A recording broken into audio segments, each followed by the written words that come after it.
Bonjour à tous. Connaissez-vous Maurizio Cattelan, cet artiste italien des années 80, 90, qui travaille jusque dans les années 2000, qui à un moment donné décide de tirer la révérence et d'arrêter de produire de l'art parce qu'il trouvait que le système de l'art était assez inintéressant et assez finalement superficiel et qui malgré tout, comme c'est souvent le cas, revient sur le devant de la scène. Maurizio Cattelan est connu essentiellement pour ses œuvres très provocantes. On se souvient par exemple de la Nonna Aurora, qui est en fait ce pape Jean-Paul II qui tombe avec sa crosse dans une installation immense, avec une verrière totalement brisée par une météorite qui lui tombe dessus. Alors voilà, évidemment ça prête à rigoler. Pareil pour cette autruche, qui est une autruche taxidermisée et dont le bec et la tête va être enfoncés dans le plancher. Après moi le déluge, je préfère ne pas voir ce que j'ai en face.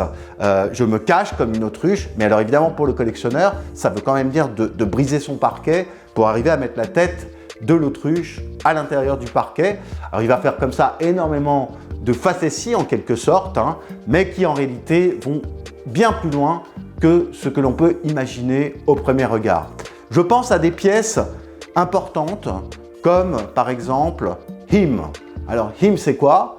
C'est un petit bonhomme que vous voyez d'un peu loin et puis quand vous vous rapprochez petit à petit, vous commencez à trouver ça très étrange et vous avez là aussi comme une espèce de bête taxidermisée, eh bien le plus grand monstre entre guillemets que le XXe siècle ait engendré. Vous avez une sorte de choc émotionnel et vous vous rendez compte en fait que Maurizio Cattelan joue comme ça sur du visuel, de l'installation, et va vraiment en fait nous emmener un petit peu à nos limites de l'acceptable, mais pas généralement pour un discours qui se suffit à lui-même, d'une espèce de provocation pour la provocation qui serait quand même assez représentative de ces années 90, 90, 2000, qui sont un petit peu ces années, on va dire, bling bling, business. Ah oui, j'ai oublié de vous dire que les prix sont très importants pour un Cattelan, une autruche, on est à plusieurs millions, donc forcément, voilà, on est un peu dans ce système-là, et pourtant il va toujours contourner ce système de l'art.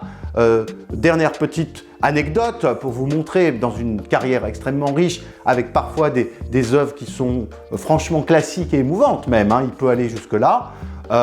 Il va inviter tous les VIP de la Biennale de Venise et les inviter sur une décharge en fait en Sicile. Il les emmène en hélicoptère où là tout le monde va déjeuner avec un service parfait, champagne, gants blancs, etc.